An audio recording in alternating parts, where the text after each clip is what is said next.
Hi, everyone. It's good to see you again at our webinars. I'm Lala Darchinova. I'm working for the Imagine Center, and today I'll be moderating. Let me first welcome our speakers who agreed to speak on this difficult topic and are with us today. It's Irina Safarian, Lucine, and Sevinch. And just some technical information before we start. The webinar is recording, and we'll post the recording afterwards on our YouTube channel and social media channels. And whoever wants can listen to it later. And we have a Q&A session. You can ask and send all your questions during the webinar. And at the end of the discussions, we'll address these questions to the speakers. And not taking much of your time, let me introduce briefly our speakers and then proceed with discussion. So today we have Lucine Kosakian. She's a human rights specialist and peace practitioner from Armenia. And she's also co-founder of Frontline Youth Network, a platform to connect, educate, and empower women and youth from rural and borderline communities. Irina Safarian, she's IDP from Hardroot, Artsakh-Karabakh, and she's studying international relations and diplomacy at the College of Europe in Brussels. And Sevinch Samadzadeh, she is a co-founder of Feminist Peace Collective, and she holds a degree from University of St. Andrews. So thank you again for being with us and agreeing to speak. So let me proceed with the first question, which is to Irina and Lucine, but Sevinch, please feel free to jump in at any point you feel comfortable. I just would like to ask you to give an overview of the situation under the blockade, especially like mostly human stories and its gender effects, how it's affecting women, and if you know possibly the queer people. And to just specify this question a bit more, I'd like to hear about the what are the security concerns on the ground. Is there increased nationalism or militarism vis-a-vis the sexual and gender-based violence? What are the employment or social security issues, whether there is an access to reproductive rights? And what's the situation with education? And do you think there is any role of international organizations or any non-profit organizations right now in Nagorno-Karabakh? So please, Irina, floor is yours, and then Lucine. Thank you, Lala. Thank you, Sevinch. Hello, Sevinch and Lucine. Also, our topic and discussions which we are going to hold during this 1 hour, it's far from being a happy one or a pleasant one. I am really happy to see you, and I think that even having these discussions, even having this kind of platforms for dialogue, it gives some hope for the future. So basically, going back to the main issue, why we gathered here, for those for the audience who are not familiar with the situation and who doesn't know what's going on currently in Nagorno-Karabakh in Lachin Corridor. So since 12th of December, the main road connecting Armenia with Nagorno-Karabakh, with Artsakh, has been blocked by Azerbaijani eco-activists, which later will be revealed and proved that they're all Azerbaijani state-sponsored special service agents. So more than 100 days now, and soon it will become 4 months since that Artsakh Armenians have been deprived of all kind of human rights. And more than 120,000 people, among which are 30,000 children, are isolated from the entire world. This means that they are deprived from food, from medicine, their rights of free movement, rights of joining their families are being violated. Speaking about the rights of education, I will mention that because of besides Azerbaijan is keeping blockaded the main road connecting Artsakh to Armenia. It's time to time deliberately cutting the gas and electricity supplies, which are coming from Armenia to Nagorno-Karabakh. And because of this, there are major issues. So one I will mention, it's education, the right of getting free education, as schools and kindergartens, they are not being heated. So more than 1 month, like it means 4 weeks, school children and kids, they will not be able to go to kindergarten and schools. And I will just mention the numbers, like 20,000 school children and 7,000 kids. Speaking about the right of free movement, it's very important to mention that, again, going back to children, those children who school children who went to Yerevan in December to participate in Junior Eurovision Song Contest, they have been, because of the blockade, they have been trapped in Yerevan, and they couldn't join their families even during the Christmas, during the New Year holidays. And after months coming back home, again, Azerbaijani special forces stopped them, and one of the one of the activists just jumped into the car and started yelling and shouting and cursing them. So as a result, one of the children just fainted, and with the help of Russian peacekeepers, they could just mitigate this situation and send the children to their homes.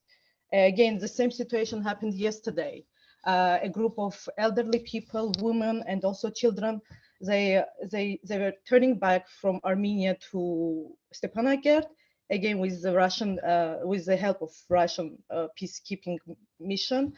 And it sounds a bit strange, but yes, in this part of the world, they are calling, we call them Russian peacekeepers, and only with their help, it's possible to have some food inside Artsakh, supplied to Artsakh. It's possible to get some medicine, and also some people who are in a very bad conditions, to get them to Yerevan for surgery or other issues, let's say. Here I would like to mention also that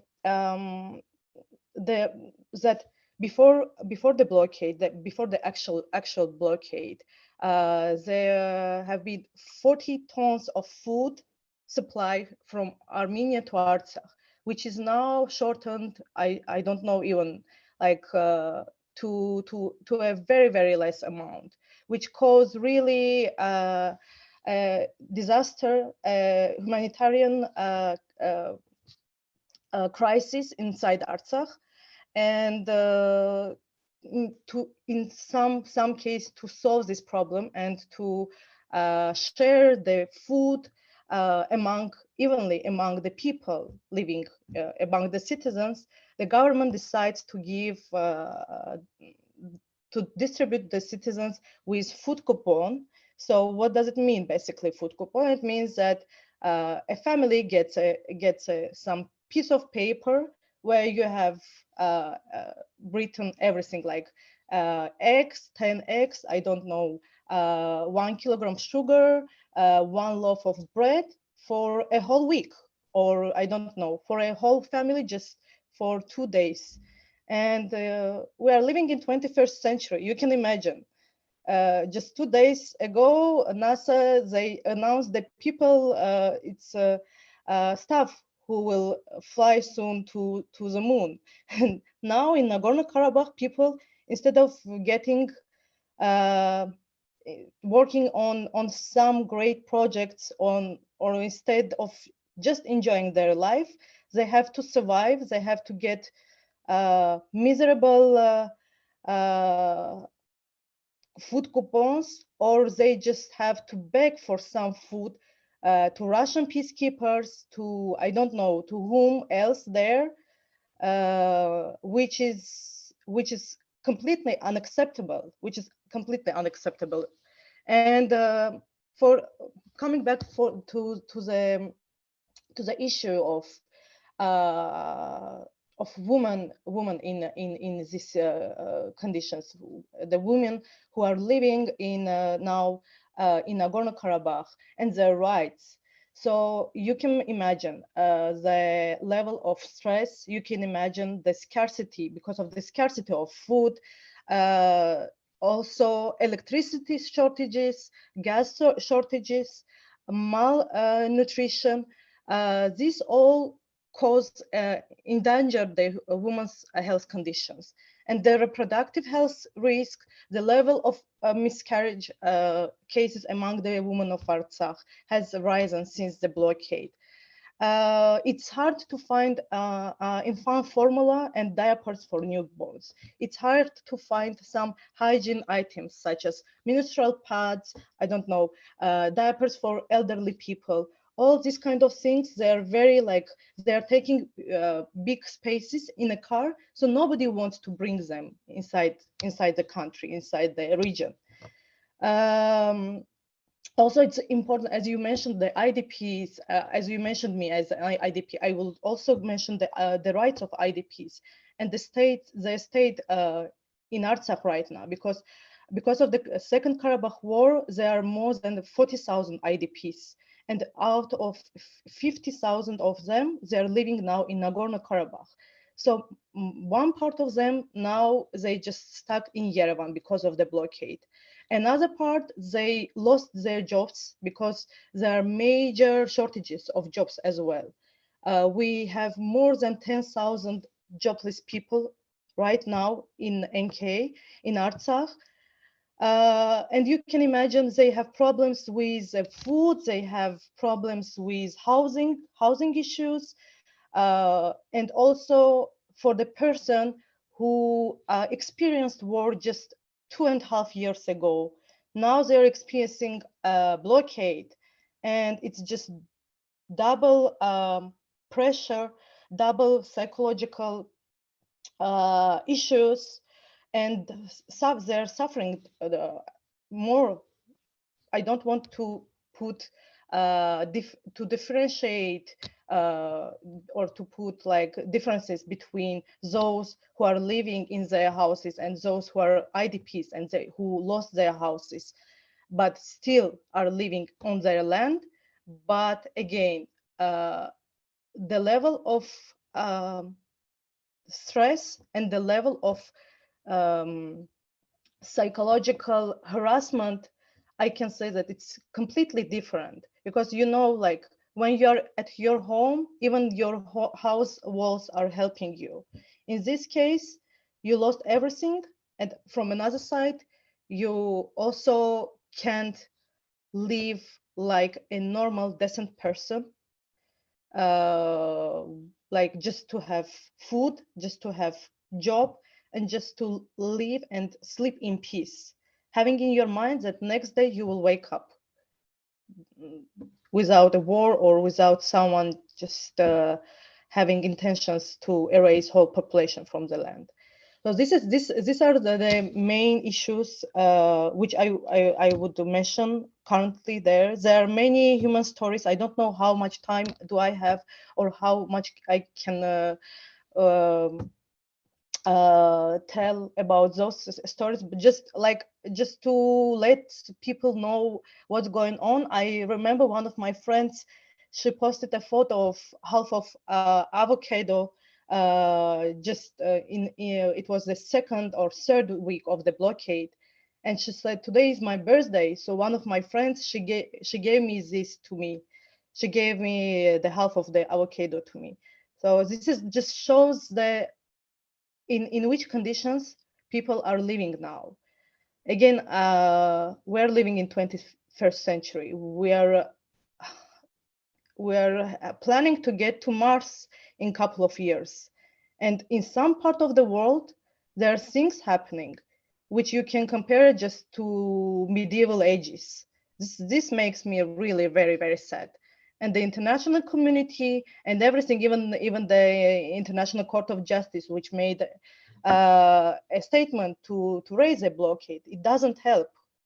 So I don't know, maybe during this discussion we will manage to talk and discuss what we as women can do, but this is just what was in my mind, and this is just what's going on. Reality with facts, with real life stories of people outside and inside of Artsakh right now.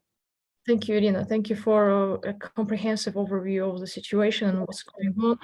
And I think in Azerbaijan, the main argument or understanding is that, or argument against, I would say, is that there is no blockade. But every time I'm trying to explain that or trying to say that, even if, I mean, the main argument is that, but people are somehow living, then it's not a blockade. Then I'm trying to explain that, well, these are not the conditions that people or humans should live or be by under any circumstances experiencing. So thank you for sharing this. If you may me to add, if there is no blockade, I would be able to get to Stepanakert when I went to on my Christmas break when I went to Yerevan.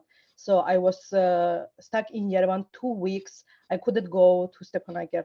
I was like having this dream in my mind that maybe, I don't know, maybe after the Christmas, after the New Year, they will raise the blockade, so I will be able to go there just for 2 days. But again, it didn't happen. So if there was no blockade, I would definitely go. And you will definitely see that people are going inside and outside. And also the main problem is here that we're normalizing something which shouldn't be normalized. Okay, exactly. People are living, people are not dying, they're not starving, it means that they're okay. No, it's not okay. If they somehow trying to find some food, or I don't know, keeping greenhouses or whatever, it doesn't mean that they're okay. And we shouldn't normalize this lifestyle, this kind of movement with peacekeepers, with Red Cross, for the whole population. This is the issue. Thank you. Excellent. Well, thanks again. And now I would like to turn to Lucine. And now I know that you did some report and assessment of the situation, especially with women. So any details are welcomed. And just a reminder to keep the speech to 5 to 7 minutes, just to have a chance to talk about all the questions. Sure.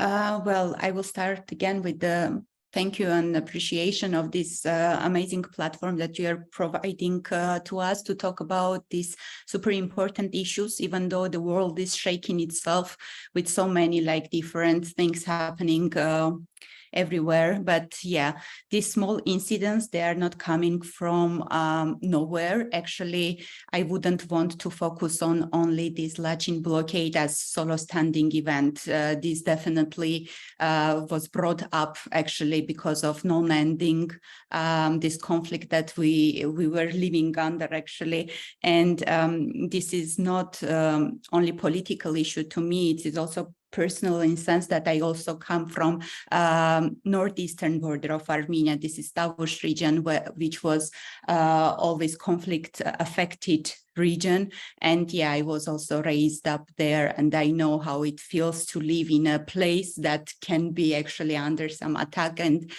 this actually even builds some, personality and the way you see the world. So I can feel in some sense what Irina is telling and sharing, and thank you for that. I will not repeat probably, yeah, but I would also want us to focus more on gender lenses of what is happening actually. To be honest, yeah, there are very few limited researches on state security, geopolitics, economic situation. But again, there are definitely lacking some gender analysis, and actually because of there is not enough data on gender census, so there is no gender response to whatever is happening. Definitely, we know that some human rights are violated. There is not enough access for food, quality education, well, mobility, not the movement, but the mobility, just to, you know, visit from city to village, etc. And there is this constant fear, but how it affects to different groups of population living in there is not enough data. That is why, and that is when we should actually refer to more people's story rather than these numbers, because they won't say what is happening in real. But yeah, what can it actually give? Usually gender analysis, they dig deeper into people's life and see how even one, I don't know, basic, it's not basic, but the lack of medicine can affect different people in a different way. Irina mentioned it clearly. Yes, women have different needs in terms of body health, and definitely their response to their needs should be differentiated. But because we're lacking these gender lenses and sensitivity in so many different also aspects, you mentioned, Lala, while questioning about queer population in there, you know, different vulnerable and also invisible groups. So we don't know even what is happening because it is not even raised up, voiced up. Of course, when there is this conflict and emergency situation, some topics became popular, some are super vivid and seen, but there are so many like layers of inequalities even in the community. And that is why we actually need to speak with all of the groups there, and also invite them into this response building and decision-making processes, how to overcome the situation. You were also questioning about the general atmosphere in sense of well, nationalism, militarism in general. Basically, after 2020, definitely. Aggression, hatred became normalized, and some people actually make parallels between this blockade and COVID time. You know, there were some researches whether how COVID affected domestic violence and gender-based violence in families. It definitely affected. We don't have this data from Nagorno-Karabakh and in this regard, but it is a similar situation when a community is closed, it is isolated, and the aggression is there, and there is so much trauma. Of course, it can also affect domestic deals, and there could be violence towards women. While talking about gender-based violence is not just women, but also so many other groups that are abused in a like this. Proportionally, like elderly, children, also people with disabilities. But yeah, again, those are not popular topic to talk about.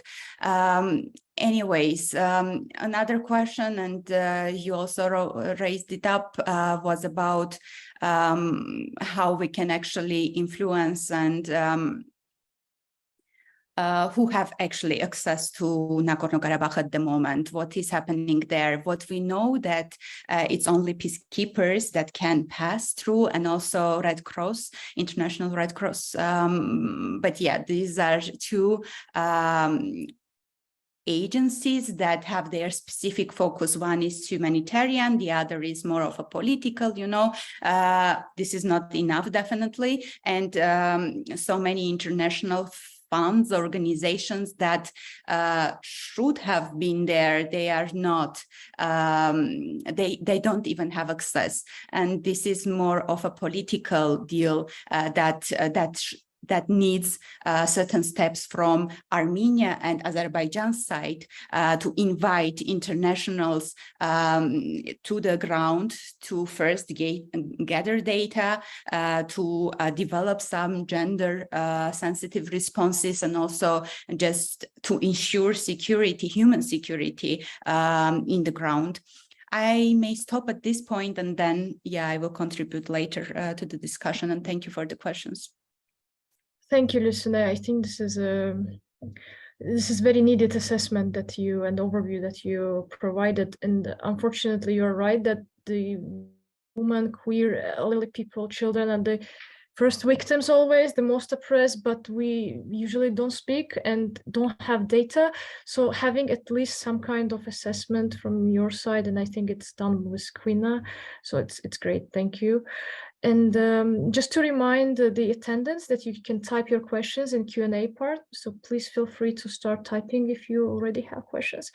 And now I would like to turn to Sevinch and see your perspective, how you would assess the situation. I mean, what do you think about it? What's the feminist perspective from Azerbaijan, I would say? Thank you.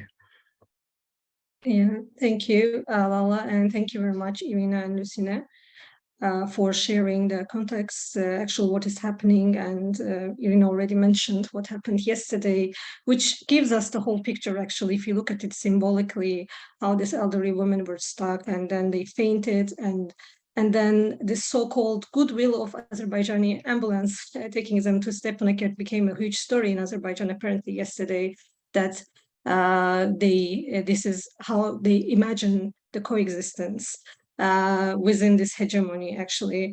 And also, just to continue what Lucina said, I also grew up in Tovuz, part of that region in Azerbaijan, and I also don't want to talk too conceptually about like feminist perspective, about the theoretical perspective onto the crisis and onto the war, but more of also from my own position as someone coming from the region which has lived through conflict.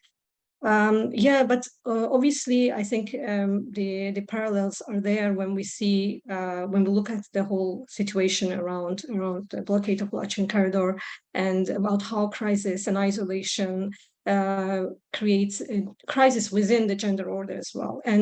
And the look from Azerbaijan in since 2020 war, with all this hegemony rising and this mood of victory, in an increasing masculinity, increasing hegemonic masculinity, alongside with the whole victory narrative and nationalism and militarism, we can see how even that crisis, even that post-2020 crisis, affects the whole gender order. Now, when we look at this big picture, in post-war picture, now look at this in a very specific case of Lachin blockade, which I think is a very dangerous tendency that we have to have a look on, because already Lucina and Irina mentioned that when the blockade started, it was a bit of a surprise, a bit of something that everyone expected to end at some point, but it keeps going, and this continuity is actually accelerating the crisis.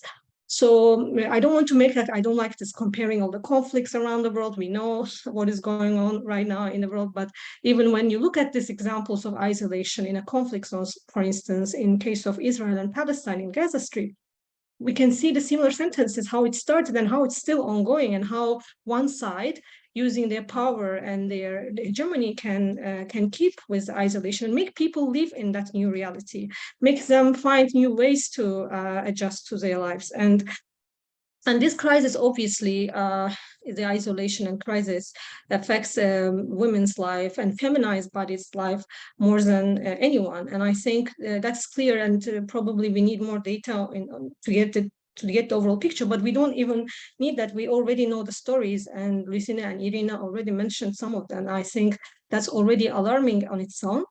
And we know also from the research of Lucina did that even ICRC in their package, in their like first response packages, they don't include things like pads, things like hygiene products for women, because that's not a priority. And I will say the same thing happened in 2020 almost, in when the war was ongoing and women were already on the backstage. But Contrastly, this whole crisis situation also pushes women to take new roles. So now they have to work more, they have to take more domestic roles, and they have to bear any structural violence that comes with the scarcity of material resources. Then the question rises that how will this create the agency for women? How will it affect women's life? Will they feel that they have power to actually change this whole context, or that will totally take away their agency in such case of crisis and isolation? I think the look from Azerbaijani side, obviously, again, is very disappointing, with civil society and also political opposition on its own denying what is going on, and denying, or on the other hand, giving a position of total indifference. And this indifference is probably even more scary than the denial, because in denial, there is actually acknowledgement of that something is there. In indifference, they just keep themselves totally avoided by what is going on. And I think one of the main things that we need to look at right now is the access to information. So access to information in Nagorno-Karabakh, how will people get this access? Because this life in constant insecurity and fear and isolation means you need to get your sources, your information, in order to at least have some stability, because this constant instability creates the so-called ontological insecurity. So probably I would focus on that. I see here our role as feminists from Azerbaijan, probably stepping in and probably changing this whole hierarchical dynamics of information sharing, because there is already blockade of information as well. So I feel like maybe in our next discussion we can a bit focus on how we can keep this bridge of information open, so that we can intervene at some point when needed from our side. So yeah, thank you very much. Thank you, Sevinch. Indeed, about this ambulance issue, it was presented like finally we got into NK. It wasn't even presented from this humanitarian human stories perspective. So no, it was divided. Yeah, it was divided to some extent. They use both narrative, of course, of getting full control and this idea of, again, this goodwill, the goodwill of evil, basically. So thank you for the first round of introductions, and next I'd like to continue with the what do you think, or whether you have any understanding or recommendations of how to manage the situation and reduce the incurring violence, if any ideas, any vision on this. Please, Irina. Oh, it's a really difficult question. Probably for just to have a couple of seconds more to think about it. Maybe I will give the floor to my colleagues and then I will come back to it, if you don't mind. Of course. Then start first. Yeah, sure. Actually, I was thinking a lot, what can we do? You cannot develop an urgent response when you are not prepared. And I'm wondering why we were not prepared when we were living. I was born when this was on. Why weren't we prepared to anything that might happen? This actually shows that, I don't know, we were living in an illusion or bubbles of safety and security. Meanwhile, there was ongoing war, not non-ending war, if not like ongoing.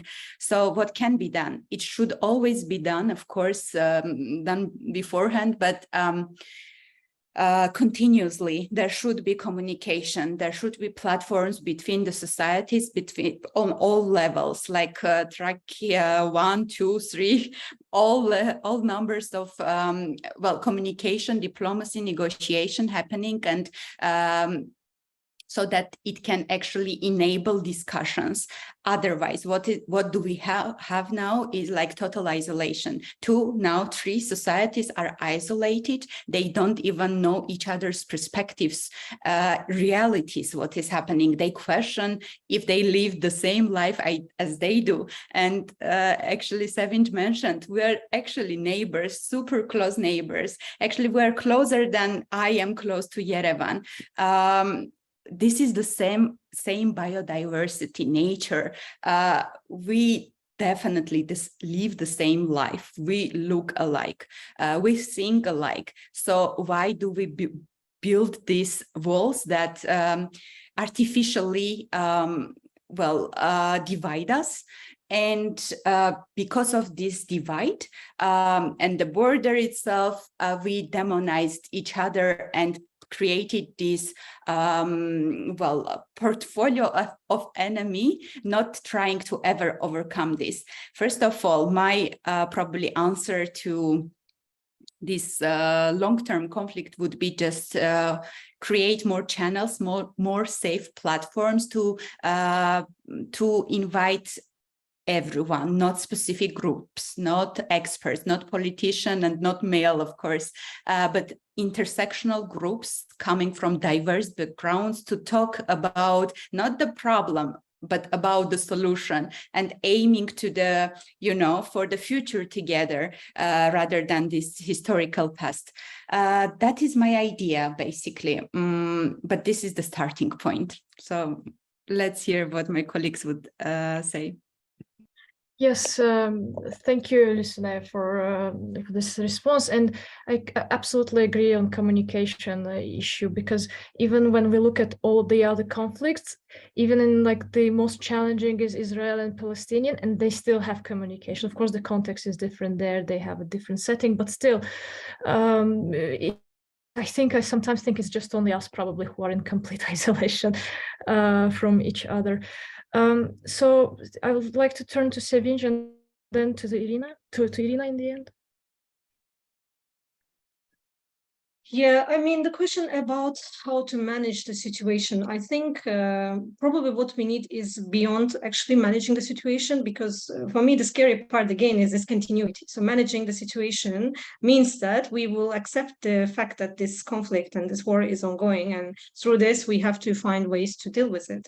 Which is fair. I mean, in this context, yes, there needs to be urgent steps to be done to manage the ongoing crisis. But if you look beyond the managing the crisis, I think then probably we will find certain answers there, which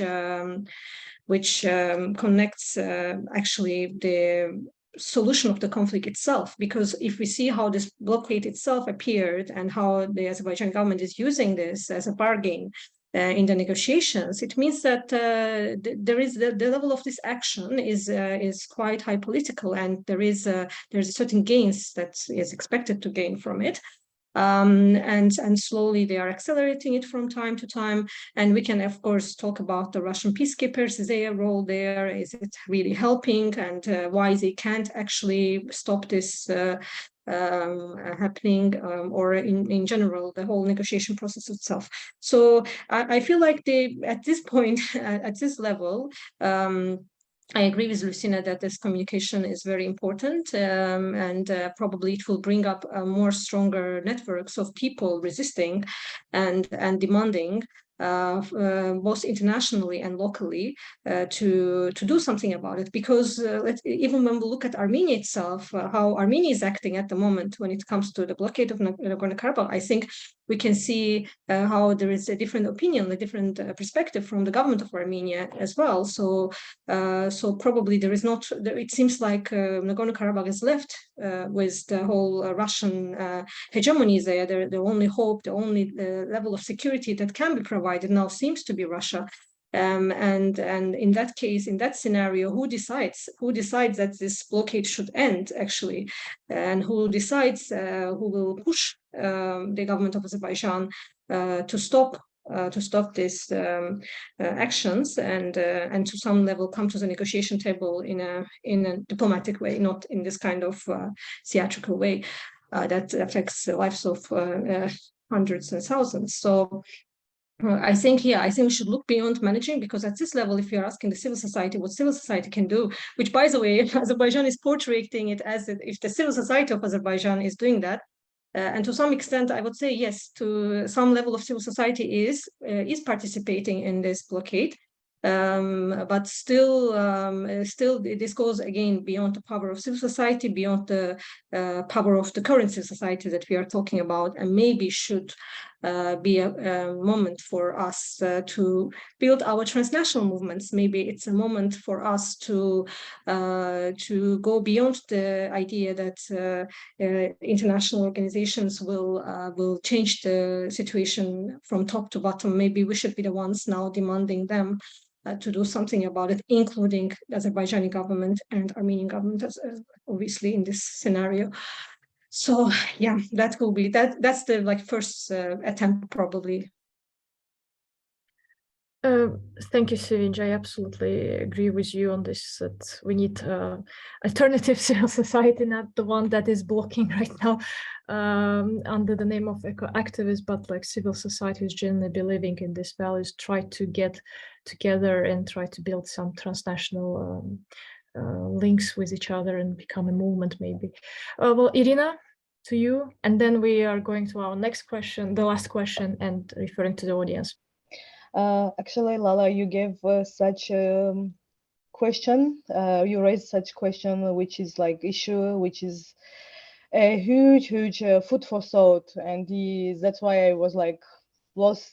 You don't know from where to start, what to say, because there are so many things to say, and at the same time you feel so much useless, hopeless, because you don't know if there's something what we can do now, if there is something what we can work on, starting from even today. And you know that in 10 days, in 10 years, in 12, I don't know, in 15 years, in 20 years, you will have at least a small hope that one day this region can live peacefully. I am not talking about being the best friends or whatever. Just don't kill each other, don't raise such issues, don't blockade the road, don't starve people, don't cut the gas, such kind of things, which in my opinion, having in 21st century is very, very sad situation. Coming back to Lucine, not to look at historical past, just move on. I would definitely be, how to say, I will support this idea a couple of years ago, before the war, because at that time we had really this kind of, well, again, we had the war in 2016, but I mean, the wounds, they were somehow already healing, and you could speak with people about moving on, don't look back. What happened in 2020 and what happened last year in September in Armenia, in the borders with Armenia, I am not sure how much we have to work, and what you can explain to those affected, to the families of killed people, killed soldiers, or the mutilated, of the husband and the family of a wife mutilated and tortured by the Azeri soldiers. I mean, there are some things, such things happening now, and such things happening just 6 months ago. You can't just close your eyes and say, okay, guys, now we are moving to the peace. No, the peace should be built on some kind of trust. It should be built on mutual trust, and the trust, it can come only from one side. As we usually say, it takes two for the tango, and here I can't say that the tango will happen. We can perform if we in Armenia we speak about peace, but in Azerbaijan, Aliyev will raise the hand and he will say, okay, we are going to kill those dogs. This is the kind of things which we have to work on. And probably, if you ask me what we have to change, probably I will say that we have to change the government. We have to bring more democratic government into Azerbaijan. We have to bring someone who will be able to think wider, who will be able to think about its own people, not only its own interests or money or whatever. Because here, what I see, Nagorno-Karabakh is used by Aliyev's clan as some kind of card. So whenever they see that there is something going wrong in the government, they just use this card. And I'm very sad for the situation, not only for my people, not only for my family who is directly affected, or for the families of the killed soldiers from Armenian side, but also for the Azerbaijani soldiers who are just being used as I don't know, like nobody thinks about those human stories about their families. Nobody thinks about it. So maybe it's not a realistic at this time. Maybe I'm speaking about something very big, and I don't know, something which is not in our hands. But I'm pretty sure that if we indeed have a active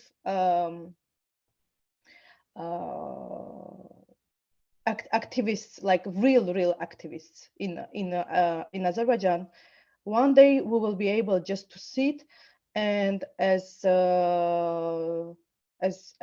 usually normal people do, just discuss issues and negotiate around the table. Instead of using weapons, we can one day, I hopefully that one day we can use the paper and the pen and write a new history where we will not face this much sorrow and atrocities, and I don't know, everything what's going on right now there. It's really sad. It's really sad to see. It's sad to see the situation. It's sad to see how dramatically it evolves. And it's sad to see also how less people are ready to advocate for peace, to advocate for human rights, to advocate for negotiating peacefully, not with war. Because the level of Armenophobia, the level of warmongering stance, and even this trophy park raised in Baku, which just teach the children from the early ages, like that there are enemies, and the only thing is you have to go and kill. We have to start building this peace from the new generation. We have to look for a new generation, and probably maybe one day we will raise that generation. I really do hope. But that should be a completely new generation, which will be, as we all mentioned, will be focused on the peace. Sorry for emotional speech. This is just a very personal issue. Thank you, Irina. I think your emotions, anger, and frustration are valid. But just maybe from my perspective, how I see this, I think we should be able to manage also to get out of this narrative of victimhood and who is the victim, and because I think it's mutual, unfortunately, and we live through this all this time, and I believe that the peace can be only through narratives that are different from what we have currently right now, especially this narrative of I would say victimhood. If we cannot change or think outside of it, I think this cycle of violence will never end, unfortunately. But I totally understand all your anger and frustration at this point, and I think it's all of this are valid at this point. And just last question, and then I will turn to the audience. So my question would be whether you think that feminist collaboration and this feminist narrative can change these narratives that we already have and that don't work actually to bring the peace to Armenians and Azerbaijanis. What do you think? Can we can this feminist perspective of uniting women and queer people be an alternative? And I don't know, maybe Sevinch, you can start, and then we can go to Lucina and Irina. Yeah, thank you, Lala. I mean, now we are coming back again to this conceptual part, which is very much, probably will be very much theoretical, but is it actually practically possible? I think that maybe is our question. And first of all, I would like to define like what we mean when we talk about like feminist perspective on peace, feminist perspective on security, what it actually means for us, for someone who comes from peripheries, from a post-colonial context. That needs to challenge the very idea of peace itself, what it means for us, and because that's what feminist peace is all about. It's about challenging the idea that absence of violence, political violence, is not enough to assess the idea of living in peace or living without violence. So the everyday violence that women and feminized bodies and queers are facing, that is part of the patriarchal violence. And the patriarchal violence and the violence that militarism and nationalism and imperialism produce and capitalism produce interconnectedly, they are affecting our everyday peace, our everyday life. So feminist perspective would challenge the idea that even getting to this peace agreement, so-called like negotiations and peace agreement, would not be enough for us to build our future for our communities, for women, for everyone who is suffering from this ongoing patriarchal violence. So we need something more than that. We need to challenge not only the militarism itself, but also a system, a structure that supports militarism or even reproduces militarism. So that's why since the First Karabakh War, we are doomed to live with the military masculinities that rule our societies, rule our communities, and gave us no option and gave us a binary definition of what it means to be a woman in Azerbaijan, in Armenia, in Nagorno-Karabakh, and what it means to be a man, and the role of being a soldier and being protector of a homeland. And this for man was always there and is still now even more strengthened. So can we challenge this actually? Can we start from there? Can we challenge the very idea of militarism in times when there is a threat? So I think that's a big question now, because this threat and isolation might create a sense of solidarity. So let's say this crisis tendencies creates a sense of solidarity for a population of Nagorno-Karabakh, because they have to be in solidarity to resist this ongoing oppression. But within this solidarity, is there room to have the solidarity, for instance, to fight with the patriarchal violence that connects our region, connects everyone, literally every woman living in the South Caucasus and beyond South Caucasus? I think that's maybe where we can start seeing these interlinks between the nationalism, militarism, and patriarchy. And while seeing these links, we can see the issue is larger than just our borders, just our national or small community contexts. And maybe that's where we will also question our feminist pacifism as well, because I think what Irina just mentioned before was very interesting to listen about this imagining peace and talking about peace. I think that's now one of the challenges that we have when we talk about peace again. Because what do we actually even mean, when we talk about peace? And maybe is the feminist pacifism enough, or do we need another means of tactics to tackle with the ongoing oppression? How we will organize our self-defense in our communities when the patriarchal violence hits us, and beyond, how we are going to deal with the political violence, the police violence, or the military violence that is affecting our communities. So there's a huge interlink, and I think there's a chance for us now to see this link and probably organize ourselves, or organize our feminist bodies and consciousness, our mind, with everything to connect us, because so much things have divided us over these years, and war and conflict mainly. So perhaps women of this region, through their common grief and through their similar common grief, common pain and common power, can connect. So yeah, I believe that it's possible, especially at this moment when there is a feminist consciousness rising in the region. Thank you, Sevinch. A very important point recently I have seen a book that's published in Azerbaijan by maybe you know this Ahmed Mukhtar, this stories of humans, especially stories of the woman, and a lot of personal stories of women who lost their husbands or their sons, and everyone was very vocal and against the war in the book. So I think you're right, and there is the potential for these voices to come together. And to listen.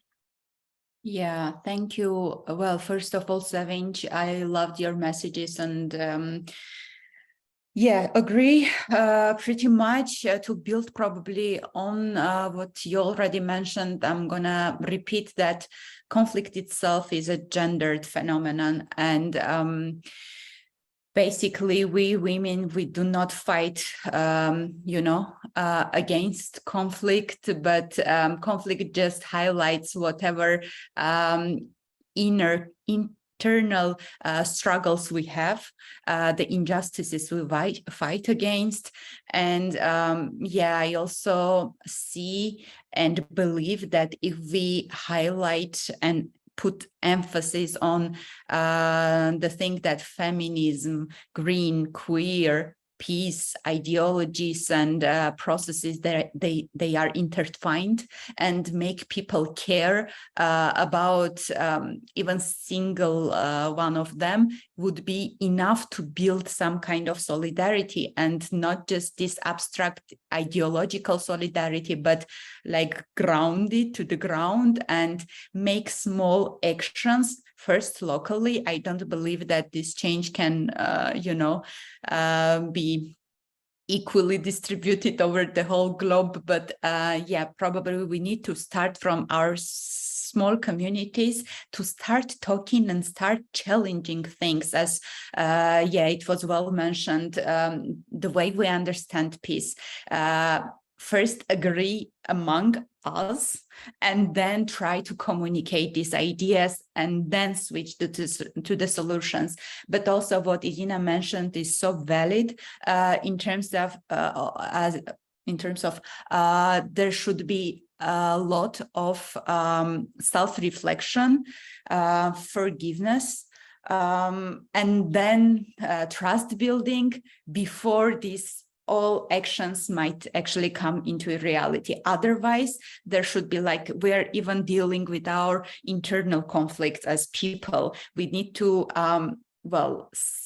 self-reflect on our own emotions, and then be able to speak up publicly. This was missed throughout all this time. And now bringing feminist perspective, yeah, I agree.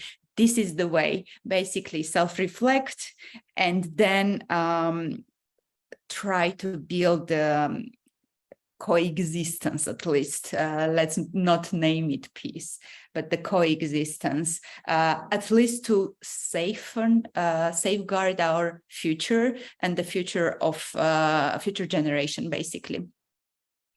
Yeah, it also sounded abstract, but I am for this hope-based, at least, communication, otherwise, yeah, there should be some hope. That's it. Yeah, otherwise life in the Caucasus was impossible without that hope. Irina, we're really short of time. Would you mind if I will go to the questions and then you can incorporate your response with? Actually, Lucina and Sevinch, they covered everything what I wanted to say. So yeah, it was perfectly covered. It's just the same, the common grievance which can connect us, and the things that the future generations, and also we as future mothers, we can just think about the peace, as because we don't want our children to go to the war and being killed on the front line. So this is just the main idea which can bring, and the biggest idea which can bring all of us together and work towards the peace. Yeah, thank you. So to the audience in questions, we have quite a few. So the first question, I think, is to Sevinch, probably. they are wondering whether there is any critical voices in Azerbaijan with regard to the blockade, and do they have any possibility to raise the voices without being threatened? I think, Lala, you can also now reflect on that, please, because now that you are in Azerbaijan and I'm not, I think, and now that you were in the last few days in these meetings, maybe you can mention how the overall mood is. But yeah, I think there is definitely, since 2020, there is more clear anti-war voices in Azerbaijan, and that makes it more hopeful scenario, because now it's more ideologically defined. It's generational as well, and we were talking about with Lala about it today, that it's definitely generational. There's more younger generation who are of course affected by the conflict itself, but they definitely are more ideologically conscious about their position when it comes to being anti-war itself. And seeing the perspective for peace, seeing the perspective for coexistence, living together, reconciliation, and peace building itself. And these people, some of them come from this professional peace building sphere from years that continue in the NGO civil society level. But some people just organically appear, and I think that's the most interesting dimension. Of course, because of the grievances of the first war and the second war, that so-called second war. I mean, they were also. I'm happy that Irina already mentioned there was 2016. There were so many escalations, and for people, I should say that for people who were living in the border regions and in the frontline and regions, for them this war never ended. The war was always there, but from time to time escalations. So I think yes, for us now in Azerbaijan, there is a chance that these anti-war voices might mobilize. Now that in Azerbaijan there is a new level of conflicts arising, for instance, with this threat of having a conflict with Iran, this new dimension of conflicts, and I think the raising new nationalism, probably creates now more defined voices when it comes to being anti-war. But apart from this ideological position, I think among ordinary people, it's very hard to assess. It's very hard to know because, again, we don't have much social research or conducted to find out what people actually think.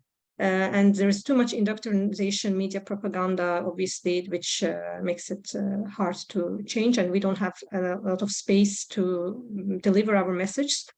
But yeah, there is the short answer to the question is that yes, there is a certain marginal anti-war voices, which has a potential. Yes, excellent overview. Just from this share with you this insights from the event that I'm currently in Azerbaijan. Yeah, I was really surprised to see this divide by age and by ideologies, with more left-leaning, more liberal people, and who are of course at our age. And yeah, the audience was really divided to people who are attacking the nationalists and who are attacking the this discourses, you know, that we should, I don't know, integrate, we should, you know, this is Azerbaijani territory, this kind of non-compromising and non-empathetic discourses. So there was a huge attack on this. So I was really surprised by this, and yeah, Sevinç covered it perfectly. Not taking much of the time, moving to the second question is, do you think that blockade increases the position of women in the society or vice versa? What is the reason and the goals of the blockade of Nagorno-Karabakh according to each presenter? Is it connected to the Ukraine war, to the weakened Russia? So maybe quickly everyone can reflect, or if whoever wants to volunteer to that question. Probably I will speak about it. I think that yeah, we can find a direct relations with connection with the Ukraine war, the war in Ukraine, as since February the situation in Nagorno-Karabakh it really dramatically escalated. Like last year, I was living in Nagorno-Karabakh 2 years, like in post-war Karabakh, let's say. last year in March, again, we have been deprived from gas for 1 month. And afterwards, it was like, again, some escalations in May, another one in August. This is not like the blockade. It's not like it didn't erupt from nowhere. It was leading to this stage. And I think that in generally like, let's say, Aliyev was trying Putin's patience to see until when he can go. And until now, as a blockade is still going on, he's trying to see how much he can push, where he can get. So definitely, in my opinion, what I see, the Ukraine war has direct effect on the Lachin Corridor blockade, and the fact that the blockade is not lifted until now, for months, it just proves that there are shiftings in this geopolitical shiftings, and which are bringing like to this stage.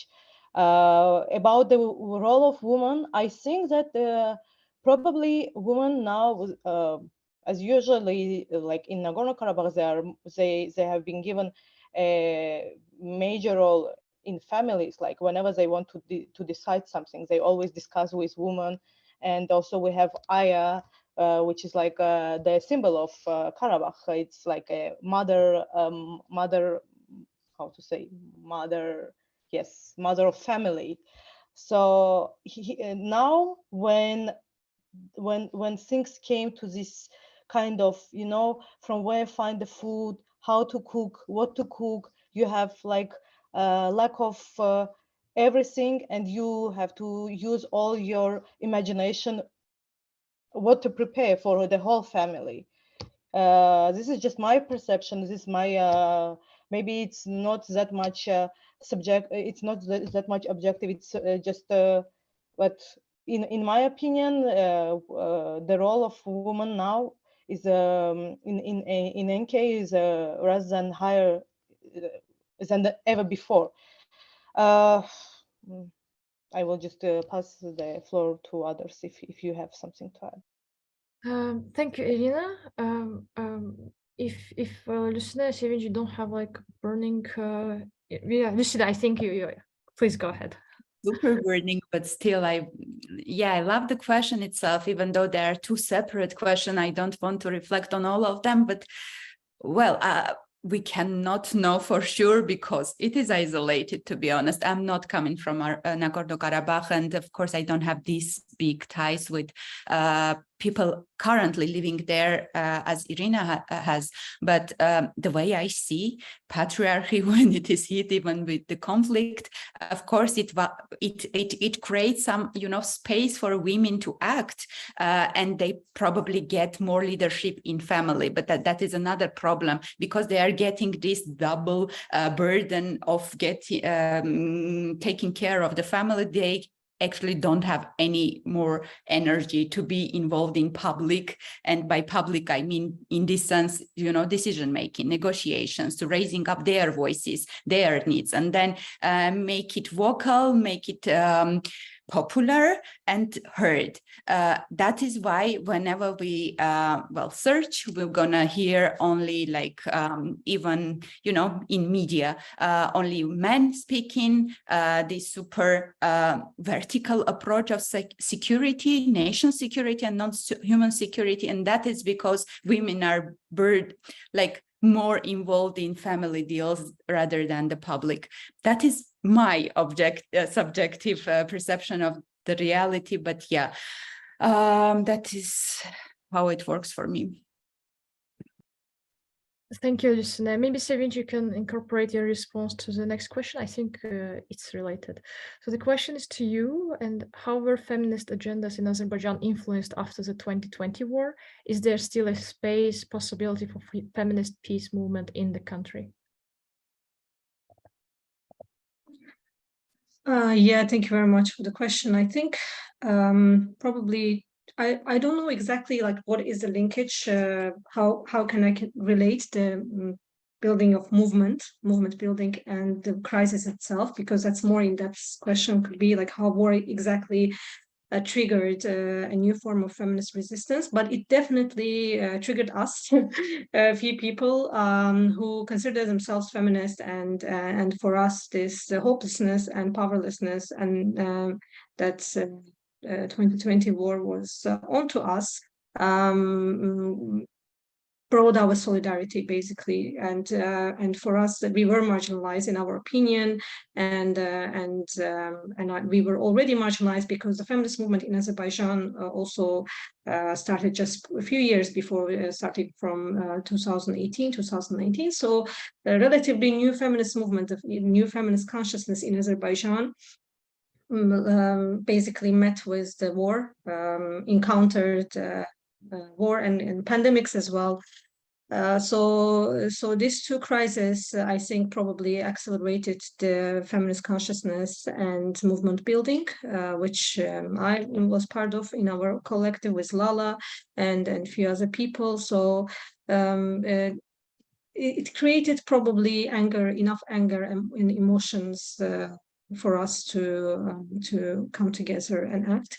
But can it be, like, one of the questions now we have is that is there any chance for this feminist anti-war movement, like one that is happening in Russia, for instance, which is more well organized, more has to some extent some massivity. It's not like very, very massive for Russia, but still it has a lot of people supporting it, recognizing it. It has some legitimacy. So can we build this type of movement in Azerbaijan? That's one of the questions for us, because we are not only challenging the idea of feminist peace itself, which is mostly related to the liberal peace ideas, because we don't identify with this. We are more left-wing, more radical, for more radical peace. So in that sense, for us, finding this common ground between this massivity, how can we share these ideas so that a lot of people would be a part of it and the radicality can connect? And already feminist ideas is quite marginal in our region, and already doesn't have this power to create massivity.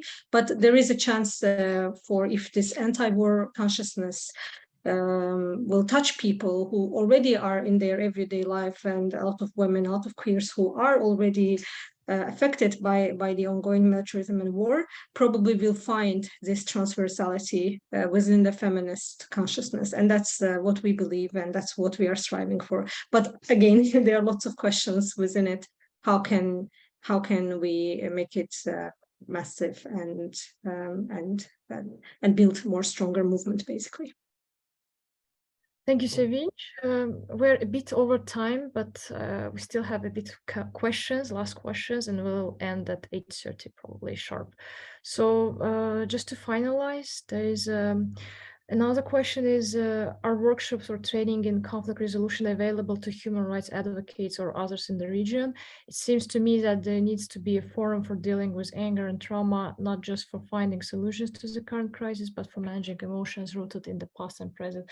I don't know to whom is this question, who feels responding, but I can also take it, because I know that there is a European consortium which is consisting of different NGOs trying to work, like international and local NGOs trying to work on conflict resolution issues. Also, organizations like Imagine and others trying to work on it. But healing and trauma is a thing that probably not everyone is addressing, and very few actually projects or, I don't know, initiatives on this. There is one right now, Indie Peace, who are trying to bring this trauma and healing to the region and talk about it. I mean, trying to make it mainstream at least. But I agree that not much is available out there. But please, to the speakers, if you have anything to add to that. Yeah, maybe definitely there are some platforms and there are opportunities, not probably specifically for our region, but of course, when emergency happens, some opportunities pop up also.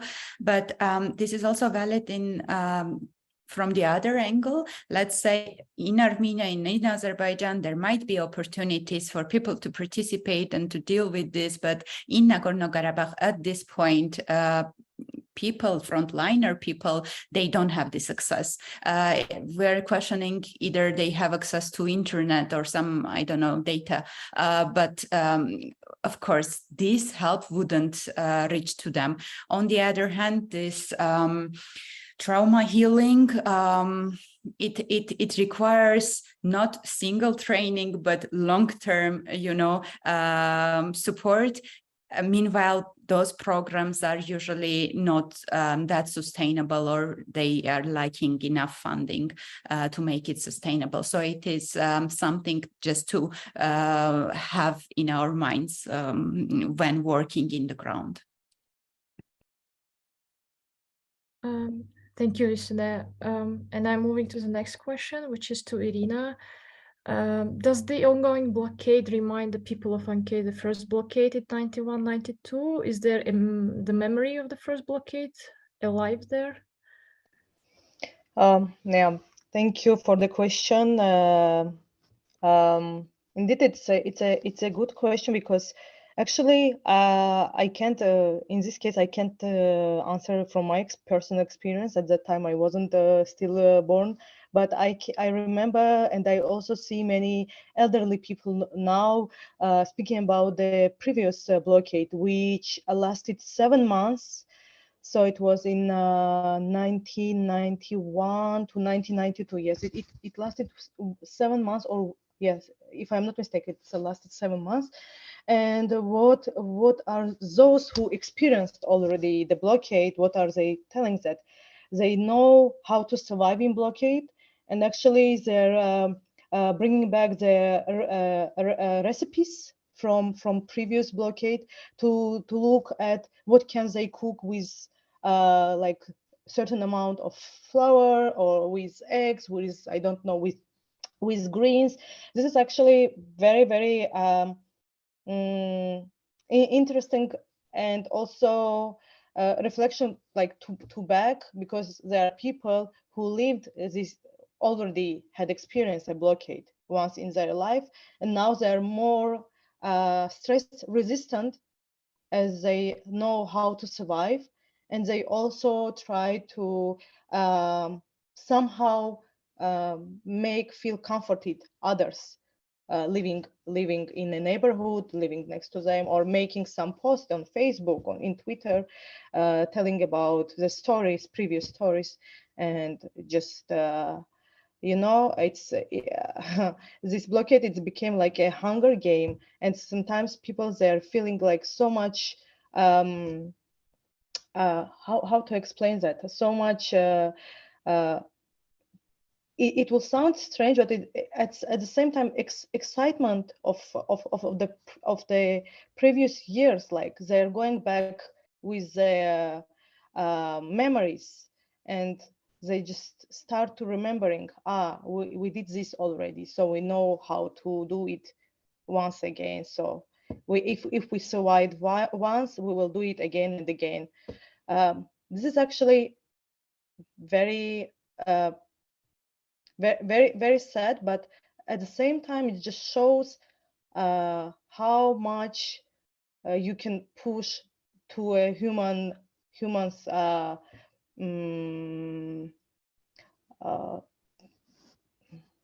how to explain it, that to a person's capabilities, and to see until when they can survive. Okay, this one we already passed, another one and another one.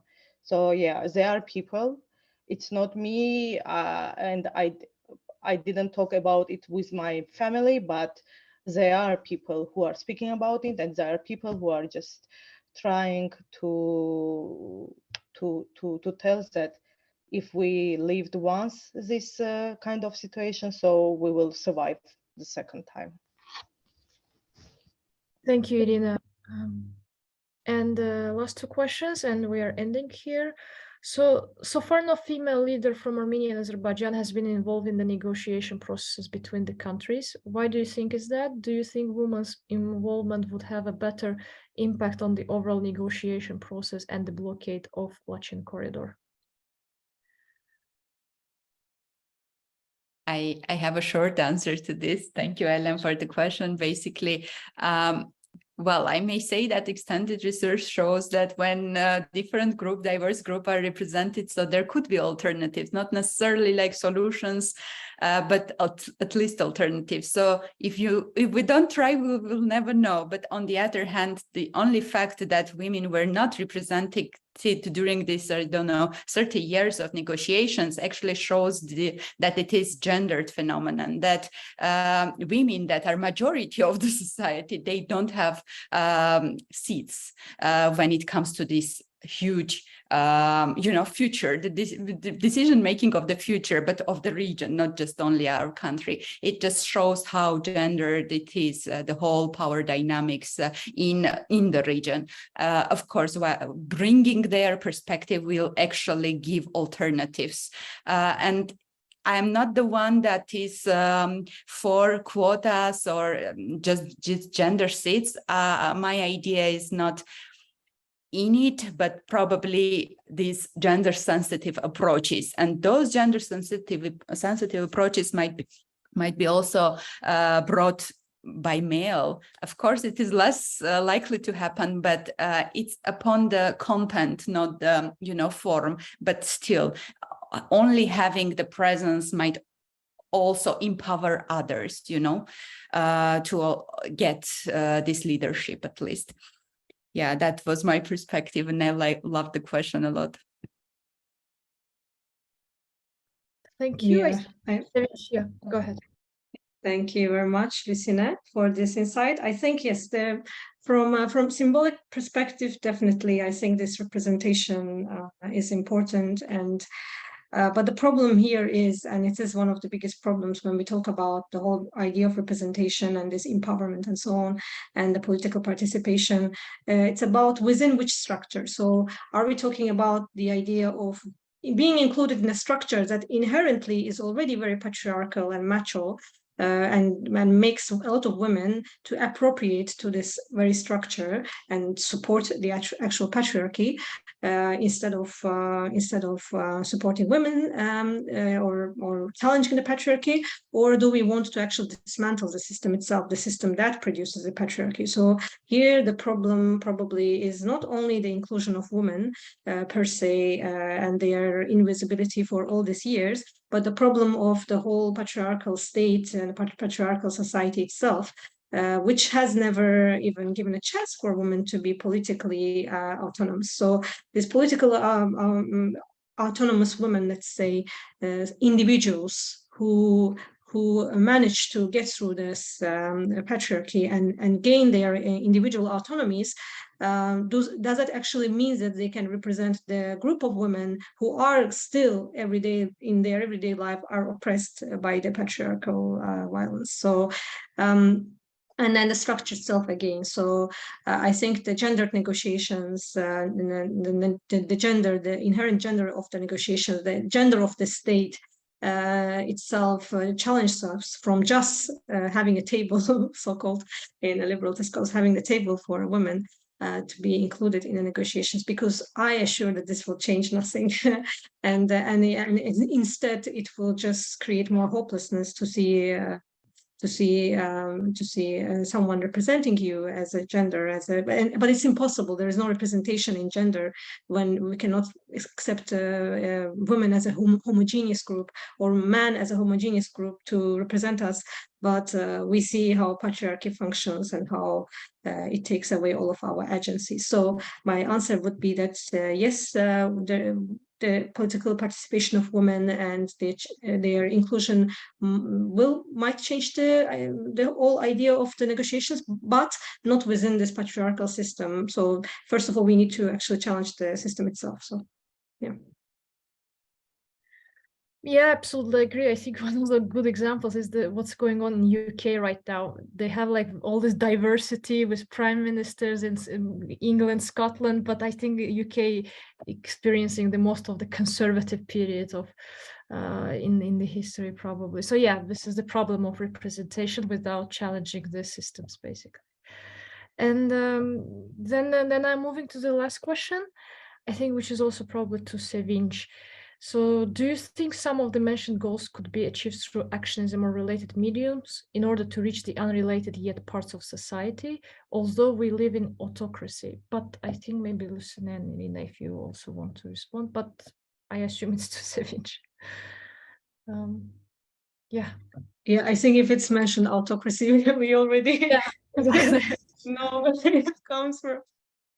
Yeah, well, I think, again, today we are challenging the ideas because it's feminist discussion and I like it. I think we challenge the idea of liberal peace. We challenge the idea of democracy and peace, like, altogether, because this idea is that, you know, if there would be democracy, the nature of this conflict would change, which there is a possibility. We don't know because we didn't have democracy. We have no idea. But the theoretically looking, I think this doesn't help, because what does democracy in action actually means when majority of people, and I already did the research back in 2018, I think, about the position of political parties, opposition in Azerbaijan, and their position on the resolution of conflict was no different from the mainstream parties, YAP's position, and even worse, even more, probably more violent and more aggressive. So I think there is a chance in democracy to have a different perspective on conflict, but in Azerbaijan, probably now the whole activism, the peace activism, it in itself actually means challenging the regime itself, because the hegemonic narrative of the system is supported by majority. By big part of population, by civil society, and by political position itself. So when you see this complete consent of society and the state and the government and the civil society, I think that is where the scary part comes, because our activism is doomed in isolation, therefore is doomed to be in isolation or as a marginal. But we already discussed it. So is there a chance if we act, if we practice, for instance, anti-war resistance in Azerbaijan, would there be a chance to mobilize people? Yes, probably there are a few people now. That's what we are trying to do. And I think that would be a challenge. But what if civil society, big part of civil society who were part of these peace building projects would have a clear idea and position? Would this accelerate the process, or political position itself, their position on Karabakh? I mean, at least some of them started condemning what happened in the Lachin Corridor, but not all of them. And yeah, I think the activism, definitely the practicing. So not only theorizing and conceptualizing, but actually practicing our anti-war resistance might help. But at this stage in Azerbaijan, it seems like it looks very, very marginal and not so powerful. Yes, thank you, Sevinch. I agree with you with all your comments on this situation. And I think we are here at the end of our webinar. And I'm thanking you for this very productive and interesting discussion. I think it was very needed to understand the situation from a feminist perspective, and just to have a different type of discussions. And yeah, thank you again. And thank you to the attendants for being here. And have a good evening or day, depending where you are. Thank you very much, Hala, and everyone. Thanks for the discussion. Thank you. It was my great pleasure to talk about these issues with the people who are able to listen, who are able to feel, and who have the great empathy to the things happening around. So it means a lot. Thank you so much. Thank you.